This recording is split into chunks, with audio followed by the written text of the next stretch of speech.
अवधूत चिंतन श्री गुरुदेव दत्त श्री स्वामी समर्थ. दिगंबरा दिगंबरा श्रीपाद वल्लभ दिगंबरा मंत्र आपण नेहमी म्हणतो, पण याचा नेमका अर्थ काय? चला पाहूया.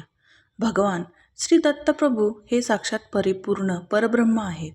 जगन्यात्या श्री भगवंताचे अभिन्न गुरुस्वरूप म्हणजे श्री दत्तप्रभू. म्हणूनच त्यांना जगद्गुरू म्हणतात. शरणागत वत्सल अशी दत्त महाराजांची ख्याती आहे.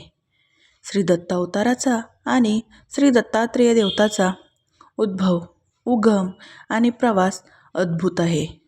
श्री दत्तात्रेय अवतार हा उत्पत्ती, स्थिती आणि लय या तिन्ही स्थितींचा निर्देशक आहे. तो त्रिगुणात्मक म्हणजेच सत्व, रज आणि तम या तिन्ही गुणांनी युक्त आहे. म्हणूनच त्रिगुणात्मक त्रिमूर्ती श्री दत्त असे त्यांना म्हटले आहे. संपूर्ण विश्वाचे गुरुपद श्री दत्तात्रेयांना बहाल केले आहे. सज्जनांचे रक्षण, दुर्धरांचे निर्दालन, धर्माचे पुनरुज्जीवन, सामाजिक संतुलन, विश्वाचे कल्याण यासाठी परमात्मा अवतार घेतो. परमात्म्याचे आत्म्याशी असलेले एकत्व, अविनाशी गुरुतत्व आणि अपरोक्ष अनुभूती हे प्रमुख वैशिष्ट्य मानले गेले आहे.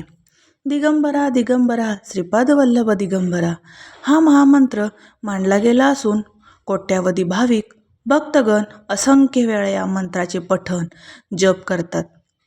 या महामंत्राचा अद्भुत असा अर्थ आहे. दिगंबरा दिगंबरा श्रीपाद वल्लभ दिगंबरा या मंत्राचा नेमका अर्थ तरी काय? या मंत्रामध्ये पहिला दिगंबर म्हणजे खरा मी, त्याचे अनुसंधान. मी देह नाही, मी आत्मा आहे. तो आत्मा म्हणजे शुद्ध अहम. तो साक्षी आहे, निर्विकार आहे, आनंद अनंत रूप आहे. पहिल्या दिगंबरा या शब्दाने त्या शुद्ध अहमला हाक मारली आहे. दुसऱ्या दिगंबरा या शब्दाने परब्रह्माचे अनुसंधान केले आहे. आपल्या भोवती जे सर्व काही विश्व दिसते आहे ते केवळ भासणारे आहे. वस्तुतः ते सर्व एकमेव भगवंतच आहे, परब्रह्मच आहे. परब्रह्मानेच ही अनेक भासणारी रूपे धारण केली आहेत. त्या परब्रह्माला दुसऱ्या दिगंबराने हाक मारली आहे. श्रीपाद वल्लभ या तिसऱ्या शब्दाने श्रीपाद वल्लभांना हाक मारली आहे.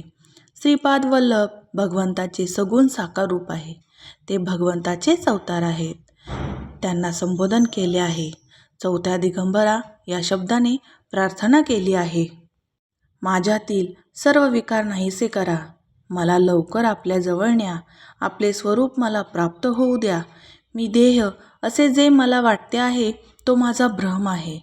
तो भ्रम नाहीसा करा. अहब्रह्मासी हा अनुभव मला येऊ द्या.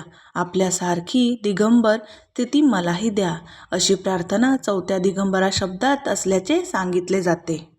श्री दत्त म्हणजेच आपण ब्रह्मच आहोत, मुक्तच आहोत, आत्माच आहोत अशी निर्गुणांची अनुभूती ज्याला दिलेली असा. दिगंबर म्हणजे अंबररूपी व्याप्त प्रकाशात, म्हणजेच मोक्षात विलीन होईपर्यंत, म्हणजेच गंतरात जाईपर्यंत निरंतर साथ देणारे तत्व. श्रीपादमधील श्री म्हणजेच ईश्वराची अविनाशी तत्व.